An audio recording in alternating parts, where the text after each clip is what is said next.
Hello friends, कैसे हैं आप लोग। आपका स्वागत है हमारे यूट्यूब चैनल फोकस विद गुरुजी के ऊपर।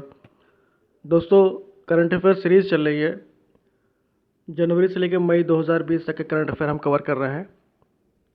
परीक्षा मंथन की मैगज़ीन है जो काफ़ी पॉपुलर है, स्पेशली पीसीएस और यूपीएससी, आईएएस, पीसीएस और जो भी एग्ज़ाम्स होते हैं एसएससी वगैरह के लिए, खासकर हिंदी बेल्ट वालों के लिए। तो इसका दोस्तों पहला सेगमेंट जो था नेशनल इश्यूज़ वो कंप्लीट हो चुका है। दूसरा यह सेगमेंट चल रहा है इंटरनेशनल इश्यूज, अंतर्राष्ट्रीय मुद्दे, जिसमें ऑलमोस्ट हमने जो बहुत सारे टॉपिक कवर कर लिए हैं। कुछ बचे हुए टॉपिक हैं दोस्तों, एक दो वीडियो में कंप्लीट हो जाएगा। उसके बाद हम लोग नया टॉपिक शुरू करेंगे लॉ एंड जस्टिस का। ठीक है, मतलब जल्द से जल्द दोस्तों हम डेली बेसिस पे वीडियोस लेक्चर बना रहे हैं और ये कंप्लीट हो जाएगा, क्योंकि अक्टूबर में एग्ज़ाम जो है पीसी, उसी को ध्यान में रखते हुए हम ये कर रहे हैं। तो दोस्तों, आप लोग से एक अपील भी है कि अगर आप हमारे चैनल पर नए हैं तो आप पहली बार विजिट कर रहे हैं तो आप सब्सक्राइब करिए और बेल आइकन को प्रेस करिए, ताकि आने वाले जो भी अपडेट इन्फॉर्मेशन होगा वो आपको मिलता रहे और आप समय समय पर वीडियोस देख सकें। और इसके साथ ही साथ दोस्तों ज़्यादा से ज़्यादा शेयर करिए, ठीक है दोस्तों, ताकि लोगों के पास ये वीडियोस पहुँचे और वो इसको देख सकें। तो चलिए दोस्तों शुरू करते हैं आज। तो दोस्तों पहला टॉपिक है आज का, डेवलप्ड टैग्ड। अब डेवलप टैग क्या होता है दोस्तों? डेवलप टैग दोस्तों संयुक्त राज्य अमेरिका द्वारा एक, समझ लीजिए कि एक तरह का जो है ट्रेड पर्पस है, ठीक है, जो भारत सहित 12 देशों को अपने यहाँ व्यापारिक उद्देश्य से वर्गीकृत विकासशील देशों की सूची से बाहर कर दिया था। ठीक है दोस्तों, इसमें क्या है दोस्तों कि जो संयुक्त राज्य अमेरिका का व्यापार प्रतिनिधि कार्यालय, जो office of the united state trade representative USTR, उसने जो है विश्व के देशों को 3 सूचियों में वर्गीकृत करता है। ठीक है, इसमें जो है पहला आपका है विकासशील देश, दूसरा है विकसित, और तीसरा आपका सबसे कम विकसित, जिसको कहते हैं लीस्ट डेवलप्ड। अब दोस्तों भारत को जो है इसको इससे बाहर कर दिया है। इसमें क्या है, विकासशील देश के रूप में वर्गीकृत किया जाता है जिन देशों को, उन्हें अमेरिका में कुछ वस्तुओं के निर्यात में दंडात्मक शुल्क से छूट मिलती है। बहुत सारे छूट्स होते हैं जो दोस्तों पेनल्टी टैरिफ्स, उससे छूट मिलती है, दंडात्मक जो शुल्क होता है उससे छूट मिल जाती है। ठीक है दोस्तों, क्या होता है कि मूलतः संयुक्त राज्य अमेरिका व्यापार अधिनियम 1974 के अंतर्गत देशों को विकासशील देश की स्थिति का दर्जा प्रदान किया जाता है। ठीक है, ये अधिनियम जो है दोस्तों प्राथमिकताओं की सामान्यीकृत प्रणाली, जिसको जीएसपी कहते हैं, जनरलाइज सिस्टम ऑफ प्रेफरेंस, को प्राधिकृत करता है। इसमें क्या है दोस्तों, गरीब देशों के तीव्र विकास में सहायता प्रदान करते हैं। ठीक है, अब दोस्तों जो इशू है वो ये, भारत को विकासशील देशों की सूची से बाहर क्यों किया, ये इशू है। इसमें ये दिखाया गया दोस्तों, यूएस जो प्रशासन है, जो एडमिनिस्ट्रेशन है, उसने जो है भारत और चीन जैसे तेज़ी से वृद्धि करते अर्थव्यवस्थाओं पर आरोप ये लगाया है कि ये गलत तरीके से जो है ना, जीएसपी जो है आपका जनरल जनरलाइज सिस्टम जो है प्रेफरेंस जो है द्वारा प्रदत्त व्यापार लाभों को प्राप्त कर रही है, जो केवल सही मायने में विकासशील देशों के लिए आरक्षित है। ठीक है, मतलब इन्होंने आरोप लगाया है कि भाई चाइना और भारत जो है तेज़ी से वृद्धि करते हुए अर्थव्यवस्था है, जो कि शायद ये उन कैटेगरी में नहीं आ सकती है जो विकासशील देश के लिए आरक्षित है।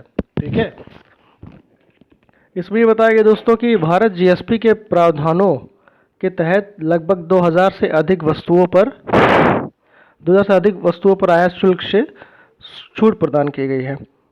मतलब इसमें बताया कि भारत जो है सबसे अधिक लाभ कमाने वाले देशों में प्रमुख है, जिसको जो है 2000 से अधिक वस्तुओं पर आयात शुल्क से छूट प्रदान की गई है। ठीक है, सिंपल है दोस्तों, जीएसपी क्या होता है और डिसीजन जो है, अब सबसे ज़्यादा जो है इंटरनेशनल ग्लोबल लेवल पे जो छूट प्रदान करने वाला देश कौन सा है, तो भारत है। ठीक है, जो ये यूएस के द्वारा जो है ये जो इंस्टीट्यूशन है, जनरलाइज सिस्टम प्रेफरेंस और संयुक्त राज्य अमेरिका व्यापार अधिनियम के तहत, ट्रेड एक्ट 1974 के तहत ही किया गया। ठीक है, आगे चलते हैं।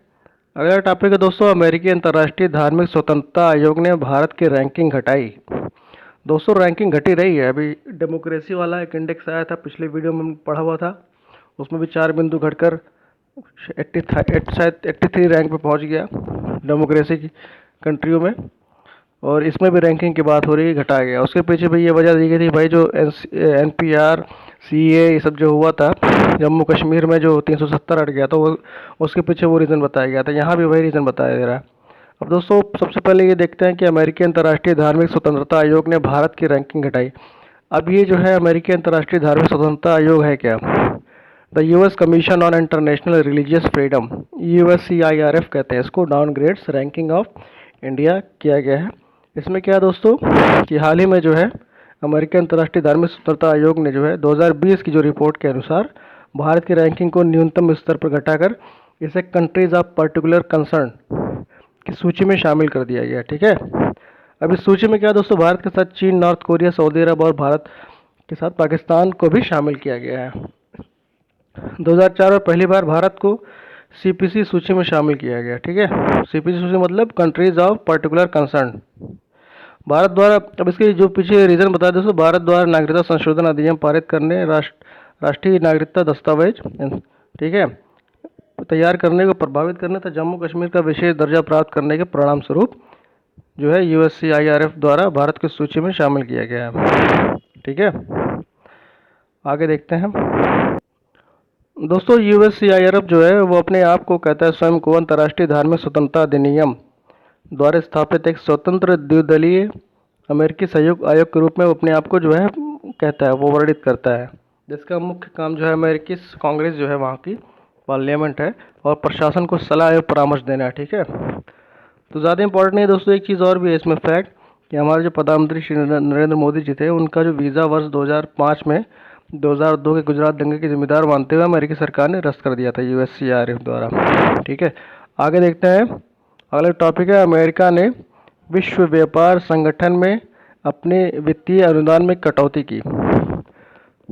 दोस्तों आजकल अमेरिका जो है बहुत सारे फंडिंग की कटौती कर रहा है। जैसे अभी WHO से बाहर उठ गया, वो वहाँ से वापस चला गया, उससे कटौती कर दिया फंडिंग का। अब WTO, ठीक है, को पहले कटौती कर दिया था। इसमें देखते हैं क्या इशू है। अमेरिका कट्स इस फंडिंग टू WTO। इशू क्या है? इशू ये है कि दोस्तों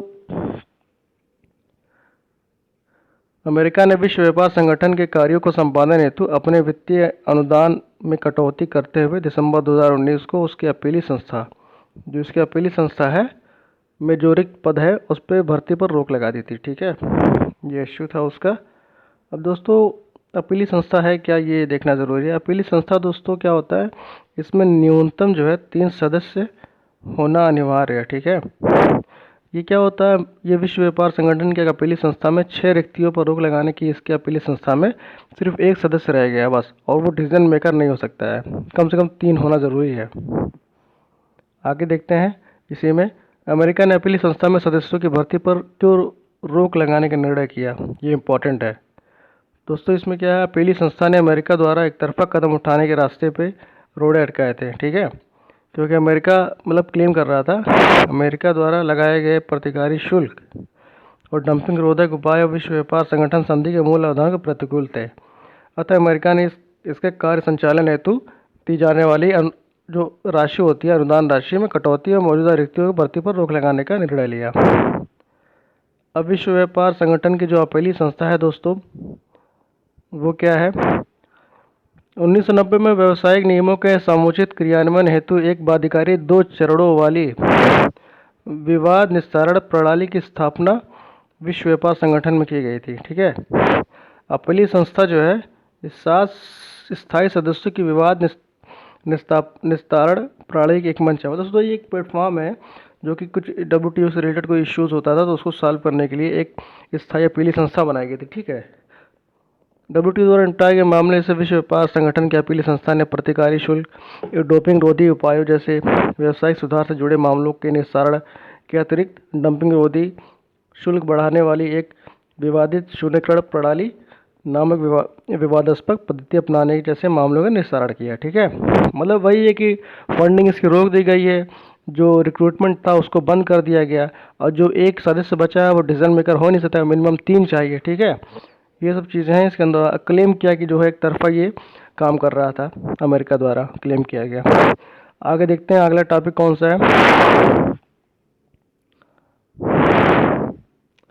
अब दोस्तों इसका महत्व तो क्या है, इसका महत्व वही है जो अब मतलब इस संस्था की स्थापना से नियमित बहुपक्षीय व्यापार प्रणाली, ठीक है, इस संस्था ने बहुपक्षीय व्यापार प्रणाली को सुरक्षा और पूर्वानुमान क्षमता। आगे जो अगला टॉपिक है दोस्तों ये है कि अमेरिकी सेना ने तालिबान के विरुद्ध युद्ध अपराधों की जांच को आईसीसी की स्वीकृति। मतलब अमेरिकी सेना और तालिबान के बीच में जो फाइट हुआ था, जो युद्ध हुआ था, उसकी इंक्वायरी करने के लिए इंटरनेशनल कोर्ट ऑफ इंटरनेशनल जो आपका क्राइम कोर्ट है, ठीक है, जो इंटरनेशनल कोर्ट है, उन्होंने जो है स्वीकृति दे दी है जांच करने के लिए, ठीक है। ICC allows war crime probe against US military Taliban. इसमें क्या बताया गया है कि अंतर्राष्ट्रीय अपराध न्यायालय आईसीसी ने अफगानिस्तान में तालिबान, अफगानी सैन्य बलों तथा अमेरिकी सेना द्वारा किए गए युद्ध अपराधों की जांच को हरी झंडी दे दी है, ठीक है।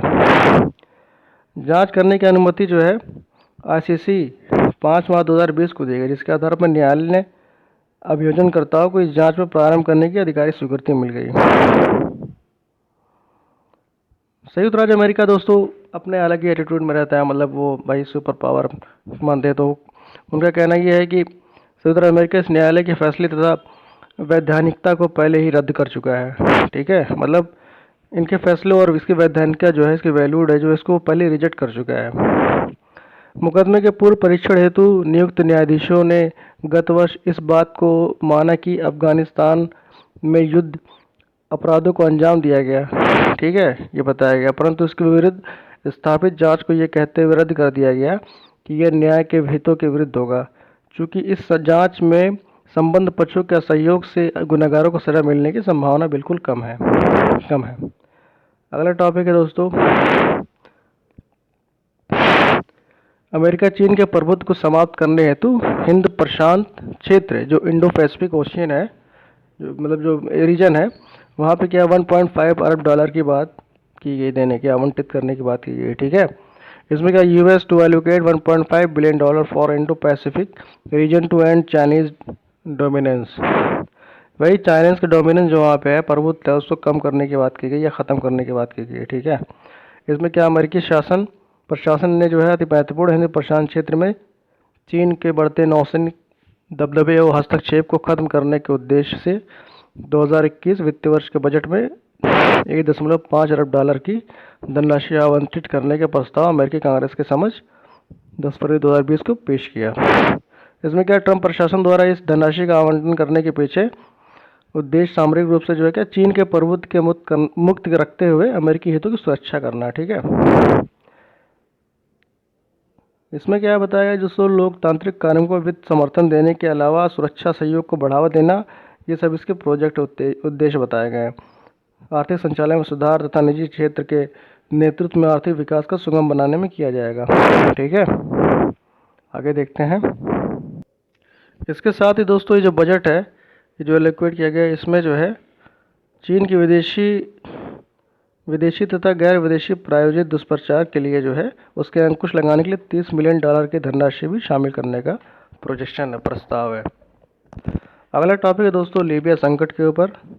इसमें ये बताया गया दोस्तों, जो लीबिया में होम वार चल रहा है, जो वहाँ पे आंतरिक युद्ध चल रहा था, उसके ऊपर ये बात की गई है कि दोस्तों वहाँ पर जो क्राइसिस चल रही है, जो संकट चल रहा है, उसके लिए हाल ही में दोस्तों रूसी राष्ट्रपति, फ्रांस के राष्ट्रपति तथा तुर्की के राष्ट्रपति ने जर्मन चांसलर एलिजा मर्केल द्वारा आयोजित लीबिया सम्मेलन में हिस्सा लिया, ठीक है। यह लीबिया संकट के प्रकाश में संयुक्त राष्ट्र का जर्मनी के संयुक्त तत्वावधान में बर्लिन में आयोजित हुई थी। मतलब दोस्तों एक आयोजन किया गया था संयुक्त तत्वावधान, मतलब बर्लिन में, जिसमें जो है आपके फ्रांस के राष्ट्रपति, रूस के राष्ट्रपति और तुर्की के राष्ट्रपति, ठीक है, और जर्मन चांसलर से मिलकर जो है यहाँ लीबिया सम्मेलन में हिस्सा लिया। और इसमें ये बात है कि सम्मेलन का उद्देश्य दोस्तों अंतर्राष्ट्रीय प्रभाव द्वारा लीबिया में चल रहे युद्ध को रोकना था, ठीक है। अब लीबिया संकट क्या है दोस्तों, इसके बैकग्राउंड की अगर बात करते हैं तो दोस्तों इसमें क्या था, जो लीबिया के राष्ट्रीय सेना के प्रमुख जनरल खलीफा हफ्तार हैं, उन्होंने लीबिया की राजधानी त्रिपोली पर आक्रमण कर दिया था 2019 में, ठीक है। इससे पूर्व सेना ने देश के पूर्वी क्षेत्र पर नियंत्रण कर लिया था उल्लेखनीय है कि मतलब इसके खलीफा हफ्तार जो रूस, फ्रांस, मिस्र, सऊदी अरब तथा कुछ अन्य पश्चिम एशियाई देशों का समर्थन प्राप्त है इनको, ठीक है। और इसी के साथ साथ जो है खलीफा हफ्तार लीबिया के पूर्व सेनाधिकारी भी है, जिन्होंने 1996 में जो गद्दाफी थे, कर्नल गद्दाफी को सत्ता दिलाने में मदद की थी। तो 2011 में वो सीरिया से लौटे और विद्रोह के नेता बन गए। अब अगला टॉपिक देखते हैं दोस्तों, सूडान संकट। तो सूडान का इशू जो है दोस्तों बहुत पुराना है। 2020 में दक्षिणी सूडान के राष्ट्रपति सल्वा किर ने राष्ट्रीय एकता की पुनर्जीवित सरकार revitalise transitional government of national unity RTGONU की घोषणा की। अब RTGONU क्या है दोस्तों, ये ध्यान में रखिएगा, राष्ट्रीय एकता की पुनर्जीवित सरकार, ठीक है। इसमें क्या कहा गया कि राष्ट्रपति द्वारा नियुक्ति मंत्रिमंडल के इतिहास में पहली बार किसी सूडान की महिला को रक्षा मंत्रालय में दिया गया है, ठीक है। रक्षा मंत्रालय में किसी महिला को नियुक्ति की गई है। अब सूडान संकट क्या है दोस्तों, इसका बैकग्राउंड जान लेते हैं। 1899 से 1956 तक सूडान पर ब्रिटेन और मिस्र का कब्जा था, जो 1953 में एक समझौता संपन्न हुआ, जिसके तहत दक्षिणी और उत्तरी सूडान को संयुक्त करके वर्ष 1956 में संयुक्त सूडान को आज़ादी मिल गई, ठीक है। इसके पश्चात सूडान में गृह युद्ध शुरू हो गया। अब जब गृह युद्ध शुरू हो गया तो वहाँ पे गृह युद्ध की मुख्य वजह जो बताई गई थी वो उत्तरी तथा दक्षिणी सूडान की सांस्कृतिक भिन्नता तथा उत्तरी सूडान द्वारा जो है दक्षिणी सूडान को नज़रअंदाज किया जाना शामिल था। मतलब ये बताया कि उत्तरी सूडान ने जो है दक्षिणी सूडान को नज़रअंदाज कर दिया गया था और सांस्कृतिक भिन्नता की वजह भी मानी गई थी। अब इसके बाद इसके साथ साथ उत्तरी सूडान जो है मुस्लिम बहुसंख्यक देश है, ठीक है। जो नॉर्थ सूडान है वो मुस्लिम मेजोरिटी कंट्री है। और उसके साथ साथ दक्षिणी सूडान जो है ये आपका जो है ईसाइयों की यहाँ बहुसंख्या है, मतलब यहाँ पे मेजोरिटी जो है क्रिश्चियन की है, ठीक है। ज़्यादातर जो तेल भंडार है वो साउथ सूडान में है, दक्षिणी सूडान में होने के बावजूद उत्तरी सूडान ने इस पर कब्जा कर लिया था। इसके पश्चात जो है दोस्तों सूडान में पहला नागरिक युद्ध हो गया 1955 से 1972 के ऊपर। यह मेंस में काम आ सकता है दोस्तों, फैक्चुअल भी आप ध्यान में रखिएगा, पीसीएस के मेन या यूपीएससी के मेंस में ये बहुत इस तरह आप लिख सकते हैं। मतलब इसमें 1975 से 1972 तक जो है युद्ध चला, जिसमें 5 लाख लोग से ज़्यादा 5 लोग मारे गए थे, ठीक है। 5 लाख लोग मारे गए थे इस युद्ध में। पहला युद्ध हुआ था, पहला नागरिक युद्ध हुआ था, जो हो सिविलियन वॉर हुआ था जो। अब दोस्तों इसका दूसरा युद्ध हुआ था, इसमें ये बताया गया कि दोस्तों 1983 से 2005 तक जो दूसरा युद्ध था वो चला। इसको आज़ादी का युद्ध, वॉर ऑफ इंडिपेंडेंस भी कहा जाता है। क्वेश्चन पूछ सकता है, war of independence is related to which country, तो मतलब आ जाएगा यहाँ पर सूडान, ठीक है। इस युद्ध में लगभग 20 लाख लोग मारे गए थे, 40 लाख लोग विस्थापित मतलब इधर उधर हो गए थे। 2011 में हुए जनमत, मतलब वहाँ पे जनमत हुआ, ठीक है। तो 99% जो लोग थे, 99% लोग साउथ सूडान लोगों ने स्वतंत्रता की मांग की, और इसके बाद दक्षिणी सूडान एक नए स्वतंत्र देश के रूप में अस्तित्व में आ गया, ठीक है। मतलब एक अलग कंट्री बन गया। अब इसके साथ ही दोस्तों दक्षिणी सूडान के अस्तित्व में आने के बाद भी सूडान की समस्याएं हल नहीं हुई। इसके पश्चात दक्षिणी सूडान के पश्चिमी हिस्से में नया गृहयुद्ध शुरू हो गया। मतलब अलग होने के बावजूद भी दिक्कत हो गई, कम नहीं हुआ। तो उस वक्त के जो राष्ट्रपति थे आमिर अल बशीर पर प्रदर्शनकारियों पर जुल्म ढाने का आरोप लगे, क्योंकि उसके साथ ही मतलब उन्होंने जो ऐसा नहीं कि मतलब मनोहरची के साथ वो आए थे, वो बाकायदा चुनाव लड़ के आया था, उन्होंने जीता था 2010 से 2015 के बीच में बशीर ने।